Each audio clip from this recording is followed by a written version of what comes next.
Bismillahirrahmanirrahim. Assalamu alaikum students. Welcome to the channel Online Learning. Today we learn about the biology for grade 10.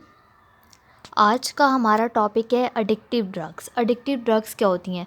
Addictive drugs ऐसी drugs होती हैं जिनको लेने के बाद आपको उनकी आदत हो जाती है और आप इतनी आसानी से उन ड्रग्स को छोड़ नहीं सकते, यानी कि आपको उन ड्रग्स की एडिक्शन हो जाती है।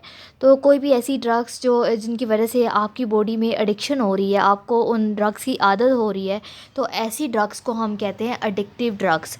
एडिक्टिव ड्रग्स को बेसिकली 3 मेजर कैटेगरीज में डिवाइड किया गया है, that are sedatives, narcotics and हेलोसिनोजेंस।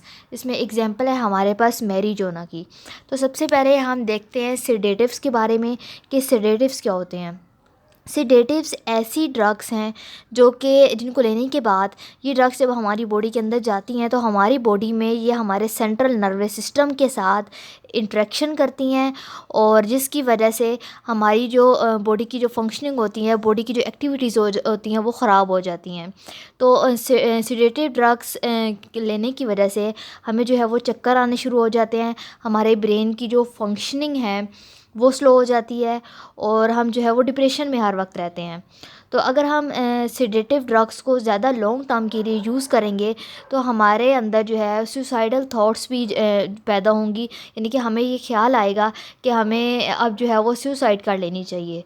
तो ये सारे जो साइड इफ़ेक्ट्स हैं वो सिडेटिव ड्रग्स के हैं। Next is narcotics. Narcotics are strong pain killers. Narcotics जो मेडिसिन हैं वो as a pain killers use की जाती हैं और ये जो ड्रग्स हैं नारकोटिक्स ड्रग्स, इसको डॉक्टर्स डिफरेंट पेन किलर्स के साथ ये आपको एज अ पेन किलर भी देते हैं, जिसमें हमारे पास शामिल होता है पैरासीटामोल, एस्पिरिन। तो डॉक्टर्स क्या करते हैं, पैरासीटामोल और एस्पिरिन के साथ आपको नारकोटिक्स की भी कुछ ड्रग्स दे रहे होते हैं। तो नारकोटिक्स की जो ड्रग्स होता है उनका बेसिकली काम ही ये है कि आपकी बॉडी में जो पेन है उसको ख़त्म करना। तो नारकोटिक्स की जो ड्रग्स हैं वो कोई भी पेशेंट है उसको कोई भी डाइजीज़ है, कोई क्रोनिक डाइजीज़ है जिसमें कैंसर भी शामिल है, तो कैंसर के पेशेंट्स को भी नारकोटिक्स की ड्रग्स दी जाती हैं ताकि उनकी बॉडी में जो पेन है वो ख़त्म हो सके।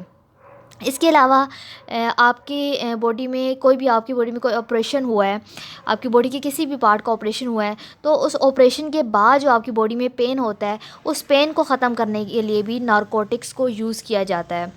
लेकिन कुछ लोग ऐसे भी हैं जो कि नारकोटिक्स को गलत तरीके से यूज़ कर रहे हैं। नारकोटिक्स में हमारे पास एग्जांपल है मॉर्फिन की एंड कोडाइन की। मॉर्फिन और कोडाइन जो है वो नारकोटिक्स हैं और इन दोनों को एक प्लांट से बनाया जाता है जिसका नाम है ओपियम पपी।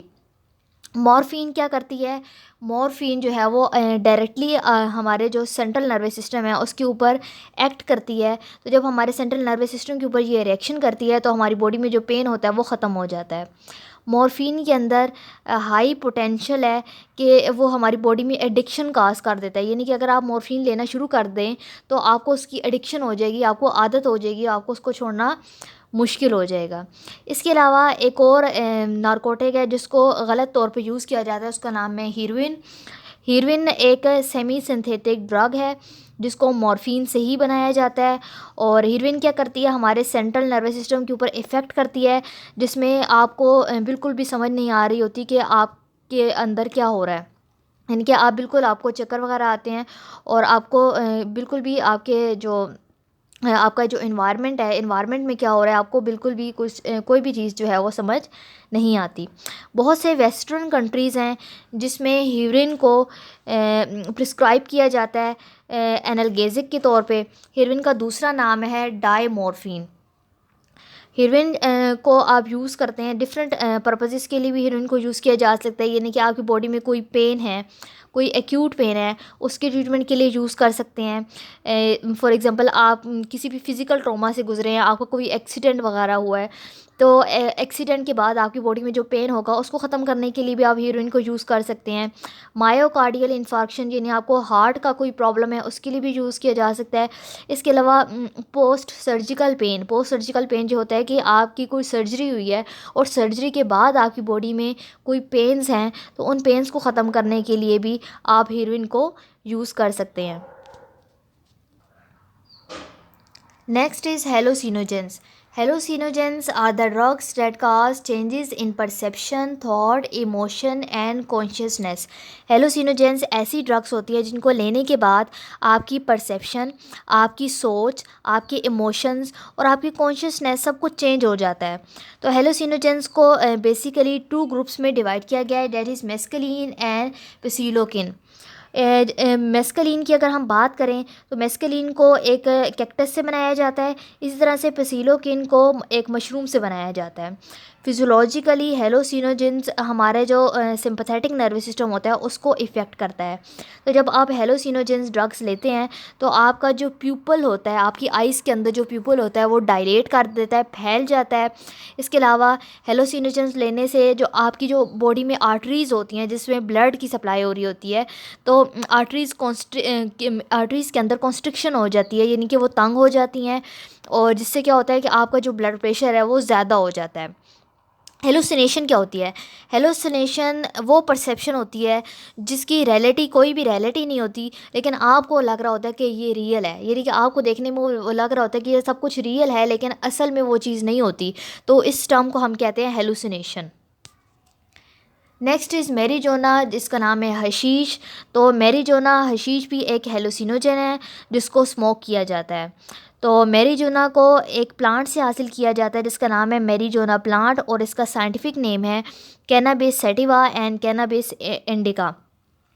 तो मैरिजोना क्या इस प्लांट के फ्लावर्स, स्टेम्स और लीव्स से बनाया जाता है। तो जब भी आप मैरिजोना की कोई छोटी सी अमाउंट भी लेंगे तो आपको ऐसा फ़ील होगा कि आप बिल्कुल ठीक हो गए हैं, और ये जो फीलिंग है वो 2 से 3 घंटे तक होती है। लेकिन अगर आप मैरिजोना की अमाउंट ज़्यादा कर देंगे, उसको ज़्यादा अमाउंट में लेंगे, तो आपका जो हार्ट बीट का जो रेट है वो इंक्रीज़ हो जाएगा, आपकी दिल की धड़कन जो है वो तेज़ हो जाएगी। इसके अलावा मैरिजोना को लेने से जो मैन है, आदमी है, आदमी के अंदर जो स्पर्म्स की प्रोडक्शन होती है वो भी इफ़ेक्ट होती है, और आपकी जो शॉर्ट टाइम मेमोरी होती है वो भी इससे जो है वो वीक हो जाती है। मैरिजोना एक मोस्ट कॉमनली यूज्ड ड्रग है। पूरी दुनिया में मैरिजोना को यूज़ किया जाता है, और पूरी दुनिया में कैफ़ाइन को भी यूज़ किया जाता है, निकोटीन को भी यूज़ किया जाता है, और डिफरेंट अल्कोहलिक बेवरेजेस को भी यूज़ किया जाता है। लेकिन इन सब में जो टॉप पे जो यूज़ की जाती है एडिक्टिव ड्रग, वो है marijuana. Drug addiction and associated problems. अब हम देखते हैं कि जब आपको ड्रग्स की एडिक्शन हो जाती है, ड्रग्स की आदत हो जाती है, तो आप कौन कौन सी प्रॉब्लम्स जो है वो फेस करते हैं। तो जितने भी ड्रग एब यूज़र्स होते हैं वो सबसे पहली जो प्रॉब्लम वो फेस करते हैं वो है वो विड्रॉल ऑफ सोशल कॉन्टैक्ट। इसका मतलब ये है कि जो लोग ड्रग्स यूज़ करते हैं तो उनके अंदर जो कम्युनिकेशन करने की जो पावर होती है वो कम हो जाती है, वो दूसरे लोगों के साथ मिलना जुलना पसंद नहीं करते, वो सोसाइटी के साथ कॉन्टैक्ट में नहीं रहते, बल्कि वो हमेशा अकेले रह जाते हैं। तो ये सबसे जो बड़ा प्रॉब्लम है वो है ड्रग एडिक्शन का। इसी तरह से ड्रग एडिक्शन की जो सेकंड प्रॉब्लम है वो है क्राइम। बहुत से स्टडीज़ ने स्टडीज़ के ज़रिए बहुत से एक्सपर्ट्स ने ये शो किया है कि बहुत ज़्यादा क्लोज़ रिलेशनशिप होता है ड्रग एडिक्शन में और क्राइम में। यानी कि ज़्यादातर जो क्राइम किया जाता है वो ड्रग एडिक्ट्स ही करते हैं, यानी कि वो लोग जो ड्रग्स यूज़ करते हैं ज़्यादातर वही लोग जो है वो डिफरेंट तरह के क्राइम्स में इन्वॉल्व होते हैं। तो नेक्स्ट जो प्रॉब्लम है ड्रग एडिक्शन के साथ वो है violation of law. Violation of law, आपके पास अगर कोई भी नारकोटिक ड्रग है, तो आप कोई भी नारकोटिक ड्रग लेते हैं तो आप जो है उस ड्रग को लेने के बाद आप जो है वो एक लॉ के वायलेटर बन जाते हैं, यानी कि आप लॉ को फॉलो नहीं करते, आप क्रिमिनल कहलाते हैं। तो अगर आपके पास नारकोटिक ड्रग है तो ये भी एक वायलेशन ऑफ लॉ है। आपके पास कोई ड्रग है तो इसका मतलब ये है कि ये कानूनन जुर्म है। तो कोई इसका मतलब ये है कि कोई भी जो ड्रग एडिक्ट है उसको आप पकड़ के पुलिस के हवाले कर सकते हैं, यानी कि ये एक वायलेशन ऑफ लॉ में इसको कंसीडर किया जाता है। इसके अलावा जो नारकोटिक एडिक्ट्स होते हैं, जो मतलब डिफरेंट तरह की ड्रग्स के आदी होते हैं, वो डिफरेंट तरह के क्राइम्स में भी इन्वॉल्व होते हैं। मतलब फॉर एग्ज़ाम्पल वो रॉबरी करते हैं, चोरी करते हैं, मुख्तलिफ़ दुकानों में घुस जाते हैं, वहाँ से जाके चोरियाँ करते हैं। तो जितने तरह के जो क्राइम्स होते हैं उसमें भी ये ड्रग एडिक्ट्स इन्वॉल्व होते हैं। इसी तरह से ड्रग एडिक्शन से एक और प्रॉब्लम एसोसिएट करती है वो है साइकिक पेशेंट। साइकिक पेशेंट का मतलब ये है कि ड्रग एडिक्ट्स इतना इनका वायलेंट बिहेवियर होता है, इतने वो क्राइम्स करते हैं कि एट द एंड वो साइकिक पेशेंट बन जाते हैं। यानी कि उनका दिमाग जो है वो बिल्कुल काम करना ही छोड़ देता है, वो बिल्कुल जो है वो मेंटली अपसेट हो जाते हैं और वो साइकिक पेशेंट बन जाते हैं। ड्रग एडिक्शन का जो लास्ट अफेक्ट है वो है सोशल बिहेवियर। सोशल बिहेवियर किस तरह से इफ़ेक्ट कर रहा होता है कि जो ड्रग एडिक्ट्स होते हैं वो उनका जो सोशल बिहेवियर होता है वो बिल्कुल ही वीक होता है, बिल्कुल ही कम होता है।